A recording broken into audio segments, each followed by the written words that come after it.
नमस्ते दोस्तों, Equitas small finance bank के क्वार्टर 1 के नंबर आ चुके हैं। नंबर कैसे रहे? नंबर्स जो आपके यहाँ शो किए जा रहे हैं दोस्तों, वो लैक्स में है, तो ज़्यादा परेशानी होनी नहीं चाहिए। ओके, बट थोड़ा सा यहाँ पे ध्यान देंगे अपन। सबसे पहले है आपका कितना इंटरेस्ट आपने टोटल अर्न किया है। आपने किया है 1960 करोड़ रुपीज़ एंड 39 लाख, जो पिछले क्वार्टर में 1836 करोड़ एंड 34 लाख थी। एक साल पहले 1648 करोड़ 86 लाख रुपीज़, यानी क्वार्टर ऑन क्वार्टर आपकी बढ़ोतरी है। ईयर ऑन ईयर भी आपके इंटरेस्ट अर्न में यहाँ पे जंप देखने को मिला है।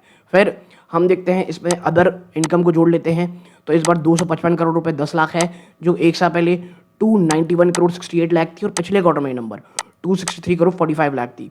तो आपकी टोटल इनकम हो गई 2215 करोड़ एंड 49 लाख रुपीज़, जो पिछले क्वार्टर में दी थी 2099 करोड़ 80 लाख, जो एक साल पहले मात्र 1940 करोड़ थी। अब ये तो आपने टोटल इनकम आपकी हो गई।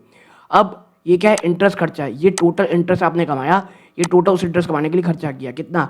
930 करोड़ 80 लाख रुपए, जो पिछले क्वार्टर में मात्र 856 करोड़ एंड 23 लाख रुपीस थी। एक साल पहले ये 863 करोड़ 11 लाख थी। फिर ऑपरेटिंग एक्सपेंस, जिसमें एम्प्लॉय कॉस्ट और अदर ऑपरेटिंग एक्सपेंस आते हैं, आपका कितना रहा? 879 करोड़ 96 लाख, जो पिछले क्वार्टर में 841 करोड़ 11 लाख थी, और एक साल पहले ये मात्र 762 करोड़ रुपए 66 लाख रुपए थी। आपका टोटल एक्सपेंडिचर कितना हो गया?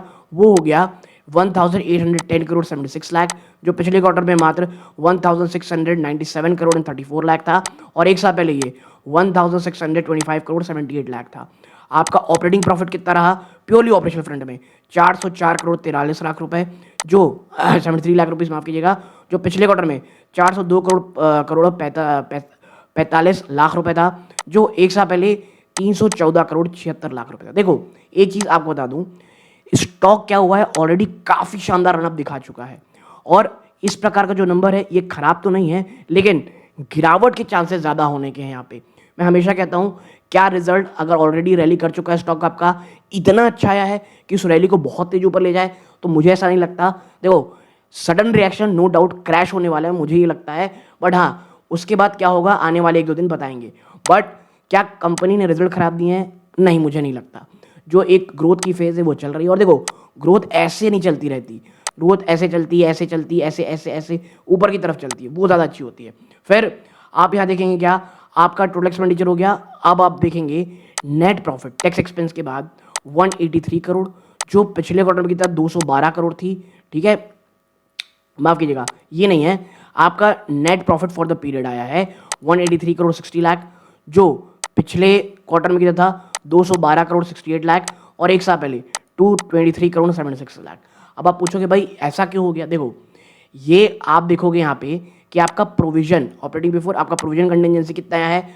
वो 160 करोड़ 66 लाख रुपए है, जो पिछले क्वार्टर में 124 करोड़ 10 लाख था। और यहाँ पे सब चीज़ बदल जाती है, यानी कि जहाँ लग रहा था कि अब प्रोविजंस कम होंगे, उसमें एक ज़बरदस्त जंप आया है, और यही कारण है कि आपका नेट प्रॉफिट इतना बड़ा गिरता दिखाई दे रहा है, और बाजार को ये कतई पसंद नहीं आएगा। ठीक है, फिर हम एनालिटिकल रेशियो में चलते हैं। आपका ग्रॉस एनपीए कितना हो जाता है? 2.42। अच्छी बात यह है, इसमें कमी ही आई है। आपकी नेट एनपीए, इसमें भी कमी आई है, बट प्रोविजंस ने सब कुछ खराब किया है, ऐसा मुझे लगता है। ठीक है, अब आप बैंकिंग की तरफ जाओगे कि रिटेल बैंकिंग, तो यहाँ पाओगे ट्रेजरी ने 237 करोड़ रुपए कमाए हैं, जो पिछले क्वार्टर में 197 थे। एक साल पहले ये 335 करोड़ थे। बट मेन मुद्दा है रिटेल और होलसेल बैंकिंग का। रिटेल में आपने 1920 करोड़ कमाया ऑलमोस्ट, जो पिछले क्वार्टर में 1810 करोड़ था, और एक साल पहले ये मात्र 1557 करोड़ 91 लाख था। होलसेल बैंकिंग से आपने 35.5 करोड़ रुपए थोड़ा ऊपर कमाया है, जो पिछले क्वार्टर में 47.80 था, यानी होलसेल बैंकिंग में बड़ी मात्रा में कमी आई है। हाँ, ईयर ऑन ईयर जंप है, but quarter on quarter wholesale banking में कमी है। फिर सेगमेंट नंबर डालोगे आप, रिटेल बैंकिंग में आपने 209 करोड़ 12 लाख कमाया, जो पिछले क्वार्टर में 238 करोड़ 13 लाख था। होलसेल बैंकिंग से आपने 7 करोड़ 19 लाख रुपीस कमाया, यानी कि आप ये पाते हो होलसेल बैंकिंग में एक तो टॉप लाइन में कमी आई और लॉस में बड़ी बढ़ोतरी हुई है यहाँ पे। इसके साथ साथ रिटेल बैंकिंग में आप देखोगे तो प्रॉफिट्स में यहाँ कमी आई है क्वार्टर ऑन क्वार्टर बेस पे, और ये परफेक्ट रेसिपी है, डिजास्टर रेसिपी है स्टॉक की। सो क्रैश हुआ है। रीजन वो है जो कंटेंजेंसी था या जो प्रोविजंस थे वो बढ़ते हुए आपको दिखाई दे रहे हैं। ऑन अ पॉजिटिव साइड अगर आप देखना चाहते हो तो ग्रॉस एनपीए नेट एनपीए में कमी ही आई है। बट हाँ, ये एक गिरावट वाला नंबर है। ये इस वीडियो का अंत है। जय हिंद।